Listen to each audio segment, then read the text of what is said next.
Well, I mean, the thing with Andor really is these last 3 episodes have mirrored the first 3 episodes, in that it's like a movie.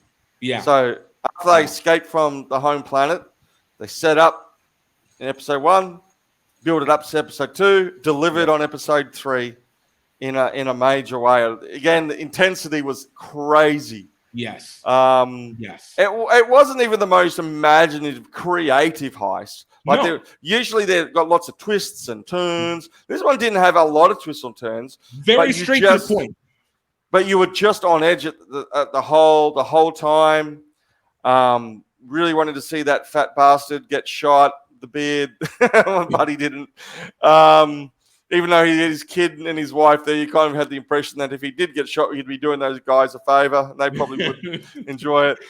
But berates his son, though. But he's the ultimate racist colonizer. Like it's I loved it. I was like, "Yo, show the colonizer." But again, it goes back to what I said at the beginning.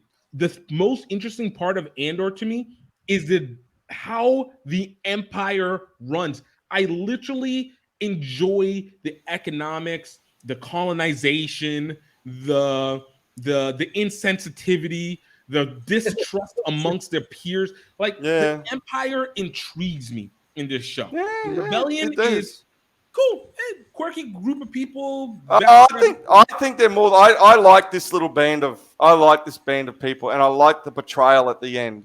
That showed. Hang on, we're just people. Yeah. And and full on, good on Cassius or Cassia, whatever, for shooting that guy at the end, right? Because it was the smart thing to do. Yes. And it did show that there are lots of grey.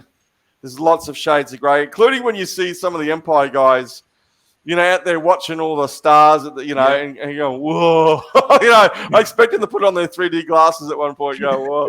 Because they were right into it. They said they wanted to go out there, they wanted to watch it, and they were right into it.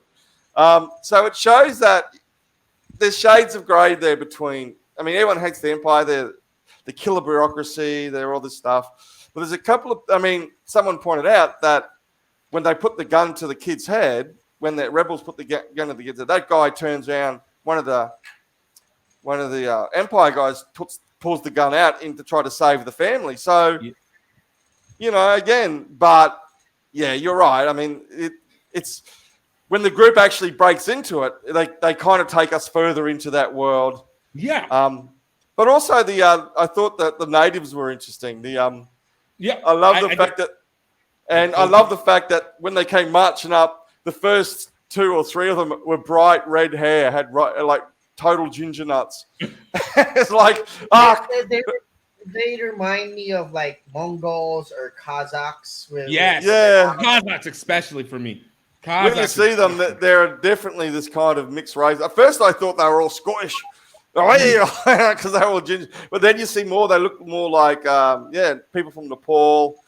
They were great. Honestly, I was really happy. I would have been very upset.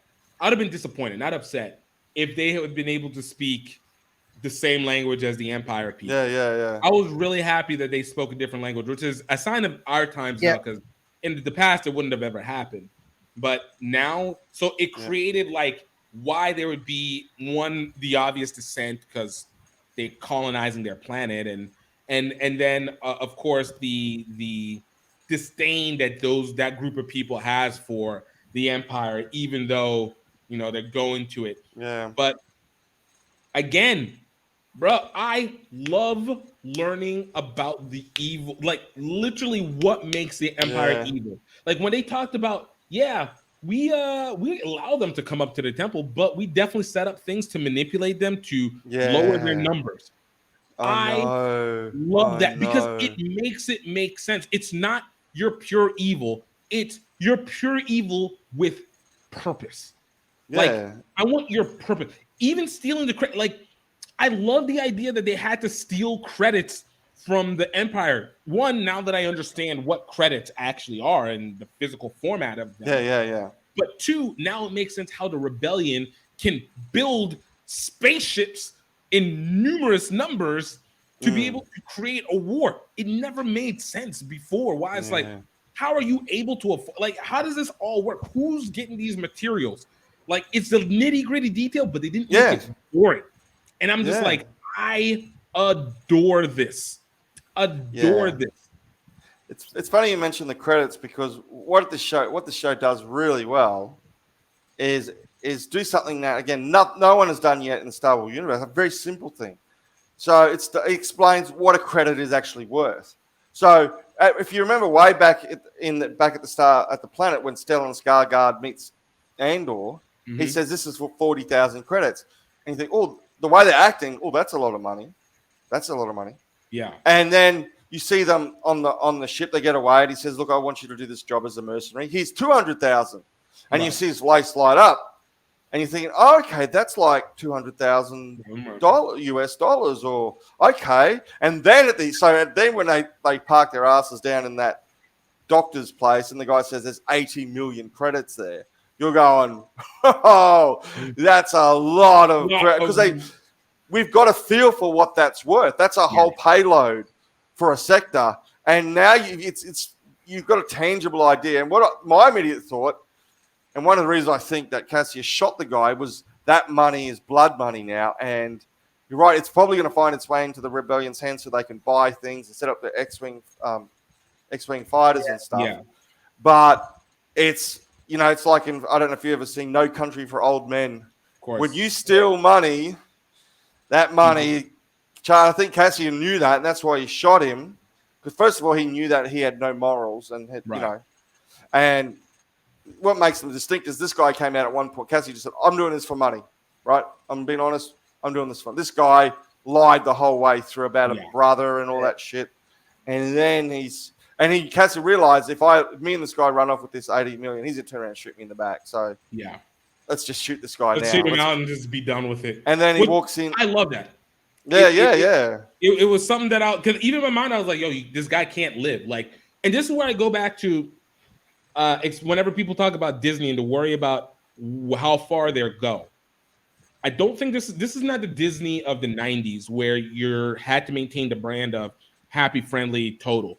Like, it still has to be family friendly-esque, but the line is now being more fuzzy, because in the past, that would have been he beats up the guy gets arrested, and everybody goes, but he lives. Yeah. And then maybe we see him again down the line after he betrays or something like that. But nothing happens to him unless it happens against a villain. But in this situation, the protagonist is making a logical and rational decision. And it is the correct decision for the greater good, even if it can be considered controversial vis-a-vis Han Solo shot first. Greedo. Yeah. And then he says to the guy, the doctor, and what's her face? The waif. I keep calling her the waif because she was the waif in the Game of Thrones. I'm taking my 200,000 and going, which means he knows he'd rather have 200,000 and stay alive than get caught up in all that credits. Yeah. Which could be because getting back to your point about the Empire, they're now alive, right? Yeah. All those bureaucrats, we're now going to see them in full swing. That's why it's only halfway through the series. Yeah. There's another 6 to go. Now we're going to see them just become like what in The Fugitive or the guy from Les Miserables. They're just gonna and old mate is gonna find Cassius, and he's because from the guy who's right now having breakfast with his mum, he's gonna come back into it, and they're gonna make a beeline for him, and those guys are gonna have to figure out something. It's just warming up. That Heist, for all its pump up and all its stuff, is now just setting. It's lit the flame, and now things are going to explode. And it'd be interesting what happens to Stellan Skarsgård and Moth Moma, whatever her name is, another redhead. Because I don't think they're going to be able to stay in. No, they're not going to be able to maintain being just jewelers and a senator, because it's going to have to lead back to them in some way, shape, or form. Yeah. But this is the other thing that I want to point out, which I think is really good. And I guess we're reiterating the point, but remember whenever in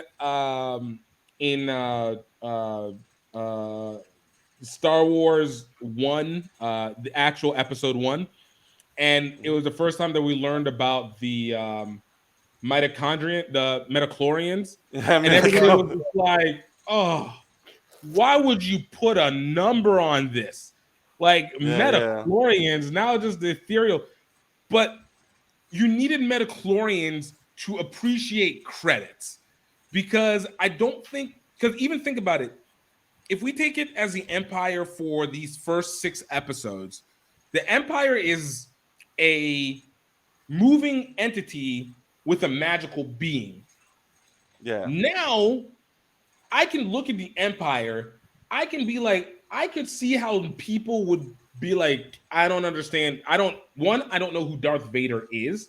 And 2, I don't know if what they do is real, because this isn't our normal day-to-day. Like, I gotta pay. It's physical, it's tangible. Even the religious aspect, it's still like, well, Vader's name hasn't even been mentioned. Right. And stormtroopers were only mentioned for the first time, I think. Exactly. And we're seeing the initial aspect of the stormtroopers that left. So now it actually negates what episode 9 gave to us, where we were like, oh, John Boyega's character was an awakening of a stormtrooper. No, we have a history of stormtroopers leaving stormtroopers now.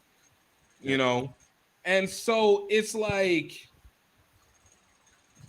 them shitting on episode 9 and 10 is hilarious with that. I mean, I don't think we realize how much they shit on that entire movie, because that whole thing, his whole role was he was one of the first to separate. Was he one of the first, was he? We never heard of a stormtrooper leaving. No, that's true. But that's never. But this is set before everything. This is before A New Hope. So this is This is 100 years, 80 years of existence. Well, I think they've broken canon there as well, because remember, the clones, the first couple of generations of stormtroopers are all clones. They were clones from about episode 2, 3, but I think George Lucas changed the voices of the stormtroopers in Star Wars 4, 5, and 6. So that they were still clones. And now we've got someone who's non-cloning. Yeah, that's interesting. Exactly. So it's these shakeups that I'm enjoying. So the point that I was making is mitochondrians had to walk so credits could run, so we can appreciate the desegmentation of what makes this empire, and then maybe make it make sense why there was a second empire for 7, 8, 9. And I meant episode 7, not 9. Episode 7, 8, 9. Whenever we know what you mean. Yeah. Let's remind our friends to please click on the subscribe button and hit that notification bell so you know when we have new videos out. Subscribe. Subscribe. Oh God.